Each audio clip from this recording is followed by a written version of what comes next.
Asikubingelele sikwamukele indabeni zehora lesikhombisa kusihlwa lezi indaba abukeli zikhona ku YouTube ngena kuyo ucinga ngamagama athi SABC izindaba nazi ezinohlonze kusihlwa nje osukwini lokugcina nci onyakeni.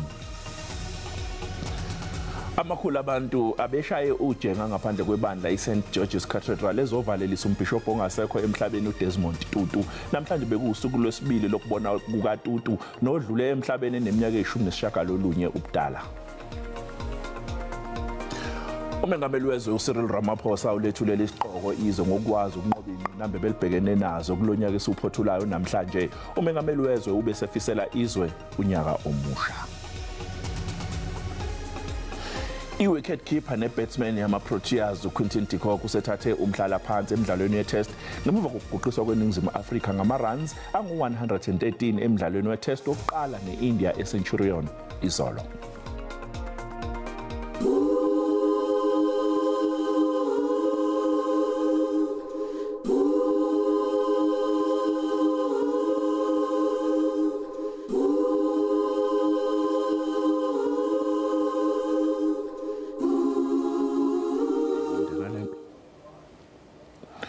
Izinkulungwane zabantu besishaye ujenga ngaphandle kwaseSt George's Cathedral eKapa ziyovaleliswa kokugcina umbishop ongasekho uEmeritus Desmond Tutu. Isidumbu sikaTutu obaziwa cishe umhlaba wonke bese kusuku lwesibili namhlanje silaliswe kuleli bandla ngaphambi kwenkonzo yomngcwabo wakhe ozokuba kusasa. UTutu washona seneminyaka eyisishiyagalolunye ubudala eshonele eKapa ngesonto eledlule. Bekunomunyu ngesikhathi imoto ebithwele ibhokisi likaMbishop uDesmond Mpilo Tutu idlula emgwaqeni uAdeli. Le moto ibeyisingena emgwaqeni uWhale lapho ibilindwe amalungu ebandla kanye nomndeni wakwaTutu. Leli bhokisi liyingxenye yezifiso zikaTutu zokuthi umngcwabo wakhe ungabizi kakhulu. Leli bhokisi libe selingeniswa ngaphakathi lapho amakhulu abantu ethole ithuba lokuthi ngidlelanhle kuMbishop uTutu. Abaningi baphawule ngabakukhumbulayo ngaye uTutu kanye nomlando wakhe. He had a phone call, went into his office, and he came back with his hand in his head in his hands. And it was at the time when the police were going into Soweto in their Caspers disguised as milk trucks. And he said, I know this family, and the gogo and the 2 grandchildren have just been shot in the back, sitting on their beds. And he just stood there and wept and lifted his head up and went on talking. But he had such a heart, which was broken, but so big. Every time it broke, it got bigger. South Africa has lost a tremendous visionary. I mean, he basically took on the South African past apartheid government alone. Xa ndinyuka ndiyovisha umzimba ndakhathazeka kakhulu kodwa ke ndavuya mixed feelings because ubishop umdala and ugolile kodwa imisebenzi yakhe yona ndiyifinisha ngoba wakahambanga nayo isekhona ushiye legacy iunity ipeace uyispirit of ubuntu. Uhulumeni uthi uchulisekile ngokuthi lenkonzo yomngcwabo esesigabeni sokuqala semingcwabo kahulumeni izobe iphephile. Kuzobanjwa inkonzo ezohanjelwa abantu abalikhulu kuphela kuleli bandla kusasa. I-Anglican Church of Southern Africa eGqeberha ihlanganyele nomhlaba wonke kubungazwa impilo yombishop ongasekho uEmeritus Desmond Mpilo Tutu. Bekubanjwa inkonzo yesikhumbuzo eMary the Virgin Cathedral enkabeni yedolobha. Indibano yokubhiyozela ubomi balo obonwa njengomuntu ebenobuthixo, uvelwano, uthando lwakhe lwabantu nendlela enesidima alwe ngayo ngexesha lengcinezelo zezona zinto zibekelwe phambili. He treated prince and pauper alike, and he had an uncanny ability to engage you in a way that made you feel you were the only person in the universe to him at that time. And so he gave people dignity. Bishop Tutu loved people. It didn't matter who you were. Didn't matter what your creed was. Didn't matter what your religion was. He had a passion for people because he saw in people God's creation. Archbishop Tutu ushiya ngasemva umqelo omkhulu. He was this wonderful combination of absolutely gentle and absolutely brave and tireless when it came to standing up for what he believed in. And I draw a lot of strength from that. Justice, humanity, peace, and forgiveness. I think if we may follow the example of Christ. Ukunyaniseka kwakhe nokuxolela kwakhe ibizizinto ebesezingqondweni zabo bebezimasile. The Arch was an honest man. He spoke the truth without fear or favor for anyone or anything, and hence he was loved. UDesmond Mpilo Tutu uchazwe njengomntu obenobudlelwano noThixo, eprofetha kwaye efundisa.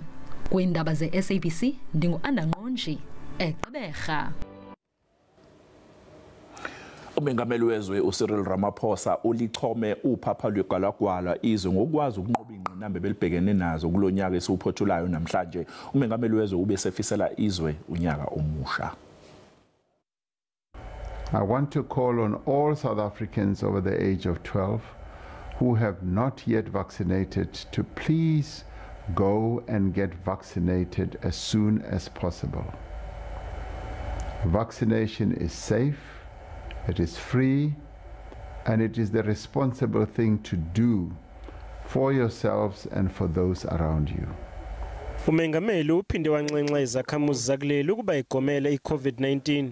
Ngasekuqaleni kwalenyanga umengameli wahlaliswa ngayedwana ngemva kokuthola ukuthi unalesi sifo, kanti njengoba sekuphela unyaka wesibili umhlaba okhungethwe ilolu bhubhane sekuthathwe ezinye izinyathelo zokunqanda ukubhebhetheka kwalo. Umnotho waseNingizimu Afrika ubuvele ungaphansi kwencindezi ngenxa yeCovid-19 kusukela ngasekuqaleni kuka-2020, kepha izibhelu ezaqubuka eGauteng kanye naKwaZulu Natal ngoNtulikazi walonyaka zenza isimo sibe bucayi kakhulu. Amabhizinisi alahlekelwa izigidi zamarandi kwashona nabantu abangaphezulu kwama300. Earlier this year, the country experienced the worst attacks of public violence and destruction since the advent of our democracy. This unrest led to loss of life, to jobs being destroyed, and to billions of rands to damages that many businesses suffered. Yize kunjalo, umengameli uthi sekube nenqubekela phambili emizamweni yokuvuselela umnotho wezwe. Millions of South Africans received direct support through the Social Relief of Distress Grant, and workers in a number of vulnerable industries received wage support through the Unemployment Insurance Fund. We undertook several critical economic reforms to boost investor confidence and aid a sustainable economic recovery. This year, we placed our focus on promoting trade and investment on the African continent to ensure that we would benefit from the establishment of the African Continental Free Trade Area. Lelizwe selibone kwenyuka nezinga lezigameko zodlame oloyamene nobulili. uRamaphosa uthi kufanele kubanjiswane ukuqeda lesihlava. The second pandemic that I spoke about last year, that manifests itself through violence against women and children, has continued unabated. We must work together to deal decisively with rising levels of violence, of crime, and crimes against women and children. uRamaphosa uphinde wagcizelela ukuyimisela kahulumeni ekulweni nenkohlakalo, ukugwamandwa kwamandla ombuso, ububha kanye nokuqeda indlala kulonyaka ozayo. Waphinde wabonga izisebenzi zezempilo kanye nazo zonke izakhamuzi zakuleli ngokubambisana kwazo kulonyaka. Iphindile inhloko yamajaji uJustice Raymond Zondo lizokwedlulisela kumengameli wezwe ingxenye yokuqala yombiko ngokutholwa yikhomishana ephenya izinsolo zokuqhwagwa kwamandla ombuso ngolwesibili. Lokho kushiwo ungqongqoshe ehhovisi likaMengameli uMondli Gungubele obekhuluma nabezindaba. Le ngxelo ijonga ngamehlo abomvu iya kuthiwa paha kwiveki ezayo nezawucacisa kokuba ingaba bethu ukubanjwa ngobhongwana kwesizwe kuhambe kwangena phi na. Sekela ntloko yejaji uRaymond Zondo uza kuyikhupha le ngxelo ityeli lokuqala phambi komongameli uCyril Ramaphosa kuzakhiwo zomdibaniso ePitoli. Umphathi wakhe-ofisi kamongameli uMondli Gungubele uxelela amajelo eendaba okokuba le ngxelo iza kukhutshwa izihlandlo zibe zithathu. Uthi kaloku befana uba ikhutshwe namhlanje yokuqala ingxelo kodwa kuba ke isizwe sizilela ukubhubha kwambhishophu Emeritus Desmond Tutu kunyanzeleke uba make kumiwe kancinci. In its submission to the court, the commission indicated that it would submit its report to the president in 3 parts. The first to be submitted at the end of December 2021, the second at the end of January 2022, and the last at the end of February 2022. Ugungubele uvele nakwinto yobana kuzawukhulula ihaki ke ngoku njengoko kubhiyozela ukuphela konyaka. Abantu bavumelekile uba bazulazule ngeli xesha. It is the view of the experts that Omicron has reached its peak.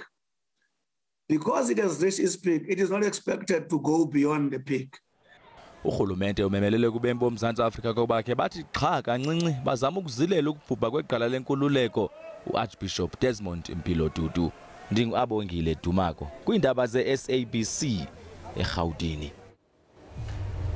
Kanti kuzo lezi ndaba emva kwekhefu kuphangalale abantu abayisithupha engozini ebiphakathi kweloli neveni emgwaqeni u-N1 eduze kwaseMokopane eLimpopo.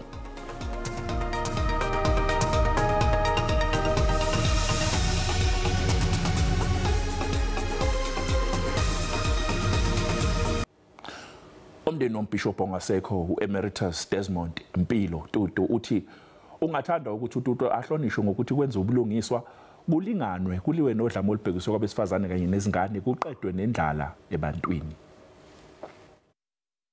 Abahlali bebephume ngendlu kwakhona bezokubona umzimba kaMbhishophu okugqibela. Abazukulwana bakhe nabo bafumene ithuba lokuzobona umzimba katatomkhulu wabo ongasekhoyo. Usapho luthi eyona ndlela yokumwonga utata walo kukulwela ubulungisa nokulwa nokungalingani. Ending the divisions that apartheid puts in place, of ending the disparities between wealth and poverty that still exist in our country.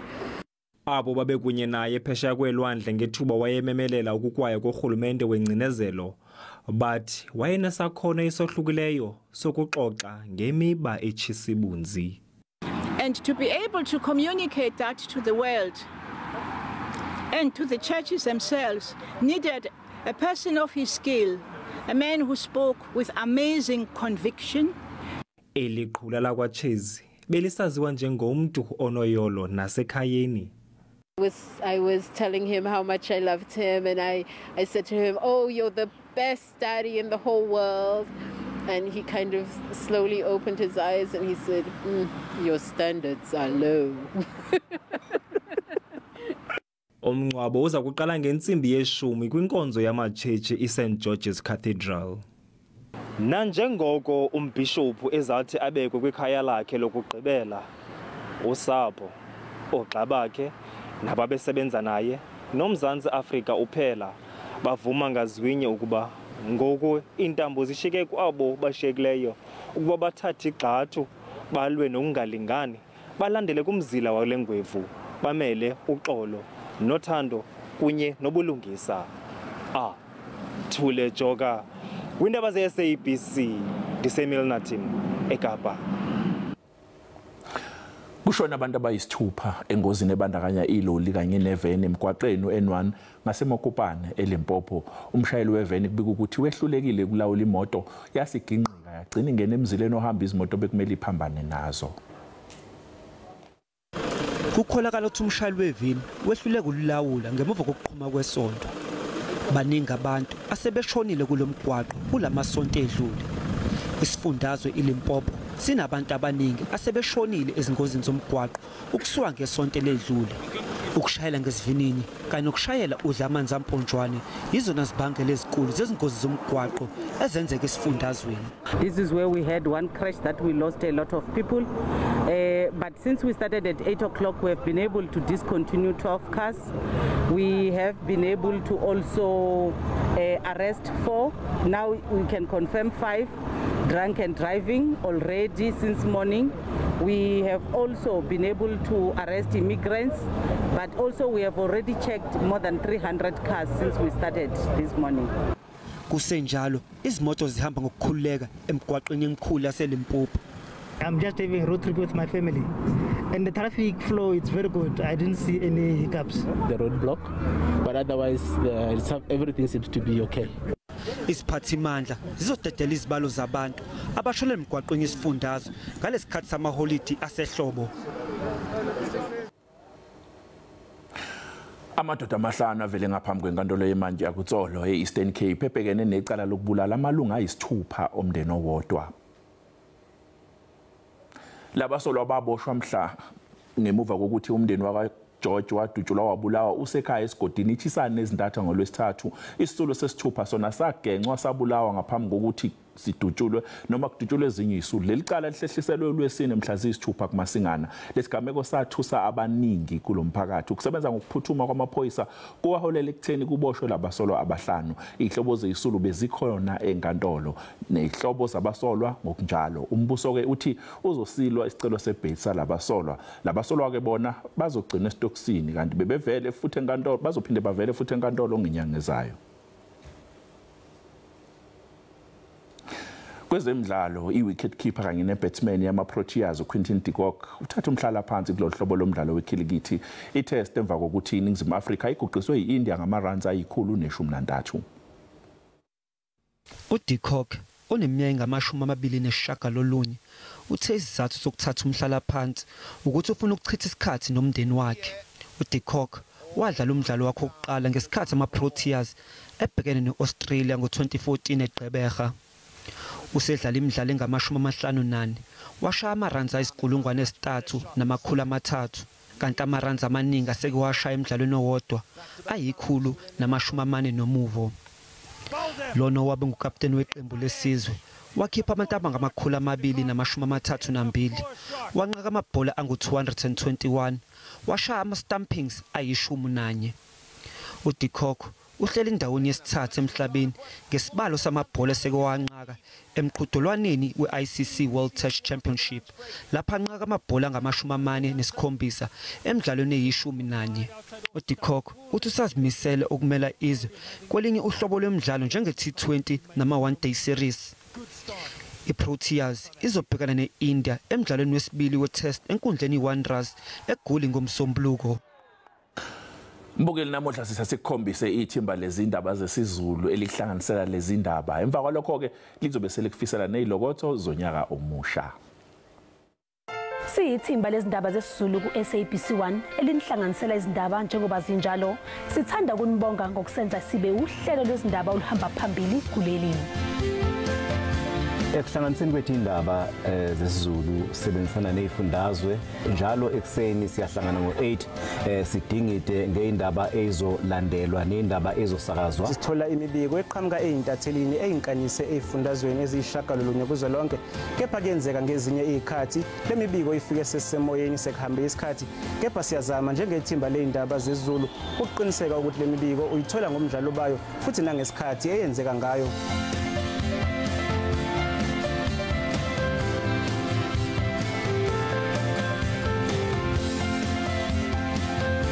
1 minute standby. Mbukela ukusebenza ngaphansi kwe-COVID-19 kubenzima kakhulu kuthina njengabadidiyeli bezindaba. Ngaphambi kokuthi uqophe izwi lakho kumele usule imic uyisanitize wenze isiqiniseko sokuthi ayinawo amagciwane nanokuthi uqopha ufake isifonyo kuba nzima kakhulu ukuthi uphimise amanye amagama. Kodwa ke siyasebenza noma kunzima kunjalo. Lo mbiko uhlanganiselwe uSilindo kuhle Gumede eGolini. Phakathi kweindaba engiyibone zihlabahlosile kulonyaka udaba lokukhothama kwengonyama yesizwe samaZulu nokuyisigameko esenzeka ngoNdasa nonyaka. Kuthe kusenjalo ezinyangeni ezimbalo ezalandela lapho inkantolo yomthethosisekelo yakhipha isinqumo esithi akaboshwe lo wayengumengameli wezwe uJacob Zuma. Mbukeli nijabule ngokuzinakekela ngaso sonke isikhathi. Sicela singashayeli sidla amanje amponjwana. Abashayelayo bashayele kahle bacophelele. Mbukeli ungene kahle onyakeni omusha bakwethu kuko konke esikwenza ngalamaholi amathikithi asiqinisekise ukuthi silandela imigomo ye-COVID-19. Mbukeli ube namaholide amnandi. Noma ngabe ukuphi kulamaholide, izindaba zesiZulu ziyatholakala kulezi zinkundla zokuxhumana.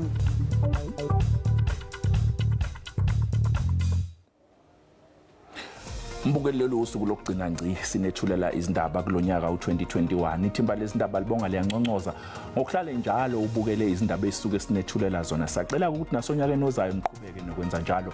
Sesiyozosihlangana ngonyaka ozayo. Sengathi ungangena kahle mbukelo onyakeni omusha njengoba uqala kusasa sikufisela konke okuhle osifisela kona. Njengoba uzongena onyakeni omusha nje abantu bebhiyoza sengathi singaqaphela singene siphephile konke esikwenzayo sikwenze ngokucophelela. Mina nawe asibonane ngesonto mhla zimbili insuku onyakeni omusha. Umzukulu kaNomazinyane useyolala usale kahle.